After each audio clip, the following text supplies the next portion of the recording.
Somi was one of the idols who had a pretty unproblematic run during their career at first. She had a comeback every year or so, made her TikToks and tweets, and generally minded her own business. She was also one of the idols who appeared relatable since she was very active on social media and had your typical Gen Z humor. She took a misstep here and there, but overall, people had a good opinion of her and liked her. Things seem to have changed recently, and we figure that it will be hard for her to get people to see her the same way. An underwhelming comeback, cultural appropriation accusations, issues with plagiarism, and a TikTok that made people question her morality. Somi has taken hit after hit, and as much as it pains us to say, it seems like we're slowly witnessing her downfall. Some of the things that piled up are very small. For example, her latest comeback received a lot of criticism for all kinds of reasons. Somi came out with her first mini-album Game Plan on August 7th last year, 2 years after the release of XOXO, and people found it very underwhelming. Fast Forward sounded like every Teddy song that he has made in the past few years, and it didn't bring anything new to the table for Somi as an artist or Teddy as a producer. The general consensus was that it sounded outdated and that it was obviously with the hopes that it would become a TikTok trend. It wasn't what people had expected after a 2-year hiatus. A fan of Somi wrapped up the whole song in a few words saying, "Empty 2016 pop song formula, beats are over the top, but even with a less dominating beat, her voice doesn't add anything to the song. It's not unique where I want to listen more." Aside from how people felt about the song, Somi and the Black Label were also involved in a plagiarism scandal involving one of the scenes in the Fast Forward music video.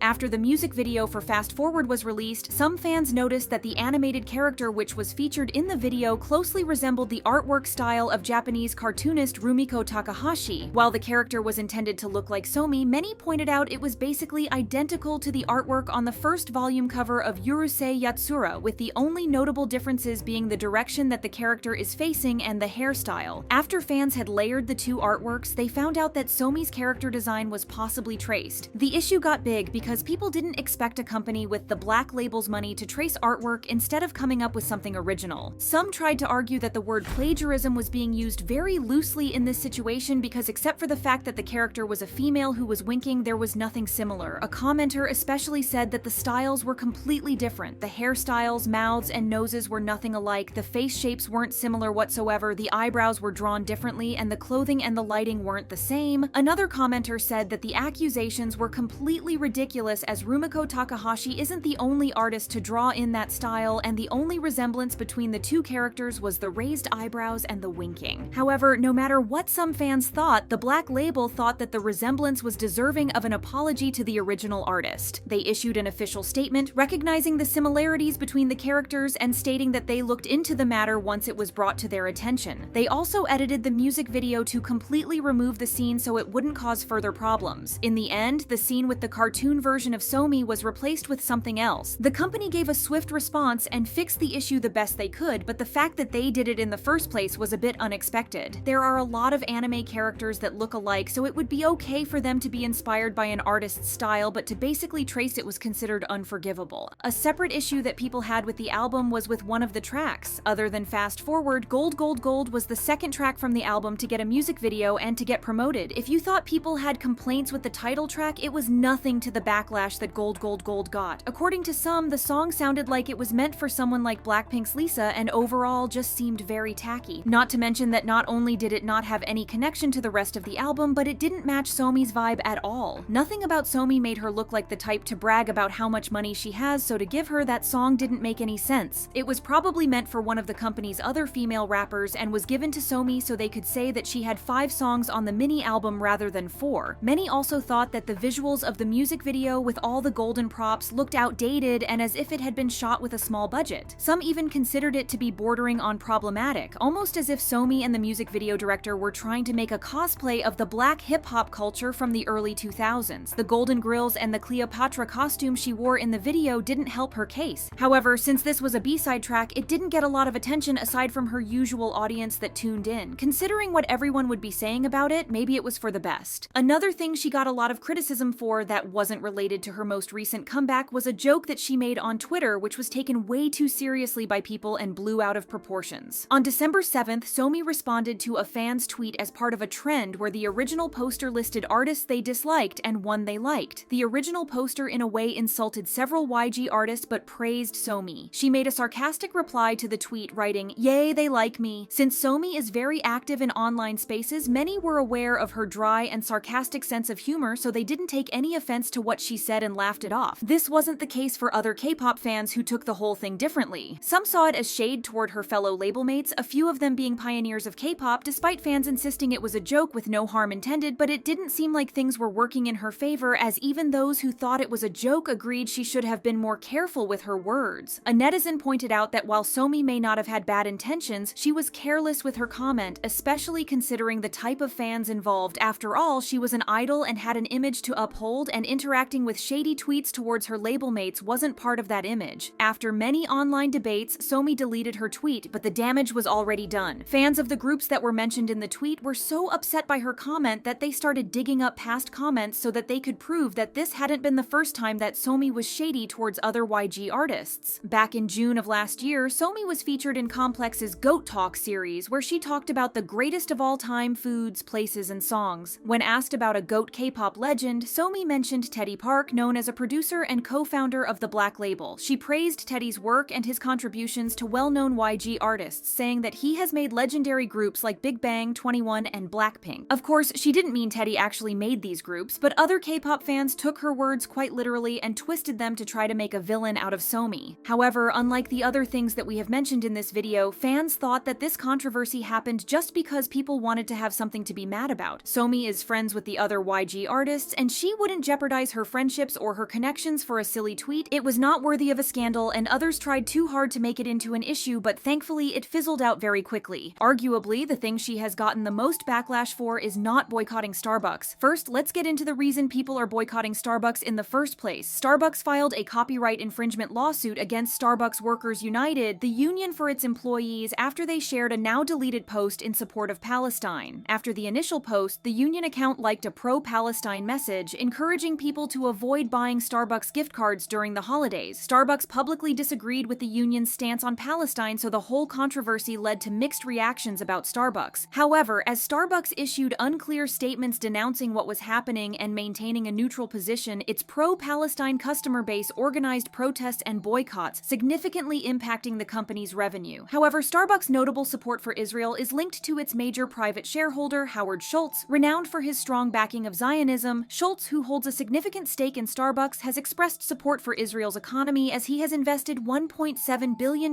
in the Israeli cybersecurity startup, Wiz. Because of this, people have been heavily boycotting the company and have been urging others to do the same, influencers and celebrities alike. The boycott of brands supporting Israel has been discussed at length online, so more people would know about it, so imagine everyone's shock when Somi posted a TikTok where she was doing a makeup video and used a Starbucks cup which was seemingly empty. She was apparently sipping out of a reusable Starbucks cup from their 2023 holiday collection. The first part of the video wasn't even needed, and judging by what people saw, Somi hadn't drunk out of the cup at all. It made people believe that K-pop idols were being paid to promote the brand in an attempt to influence their fans into buying from them too. Because K-pop idols typically can't display logos and brand names unless they're paid for it, fans felt even more convinced that Somi was doing it for the money. Plus, Somi was one of the idols that are very much online and are aware of what's going on, so it was assumed that she knew of the boycott, just didn't care about it. She received heavy backlash for the TikTok in question. After all the comments she received, Somi ended up deleting the TikTok altogether. Later on, she had a chat with a fan in which the fan sympathized with her as she had dealt with a lot. After admitting that she had taken down the video, Somi said, "No more dumb moves, just spreading love to everyone. No matter what you say, I still love you all. You gotta know that, I'm kind of fragile." But her response to the fan and the fact that she addressed the issue didn't do much for the people who had criticized her. In fact, they didn't even consider it an apology, as she hadn't been direct about it, nor had she even said sorry anywhere in her answer. She was even accused of victimizing herself in the situation. Considering that ENHYPEN's Jake apologized after being called out for drinking Starbucks and even promised not to do it again, people have held Somi to a high standard, so a non-apology wasn't good enough for them. All in all, Somi will probably be able to bounce back, and when she eventually makes a comeback, it will be like nothing happened. However, she has lost a big chunk of her core audience, who saw her as this funny, unproblematic idol who could do no wrong, which is bad in the first place, as people are allowed to make mistakes and we shouldn't expect them to be perfect. Somi's numbers might not be affected, but her reputation has definitely taken a hit.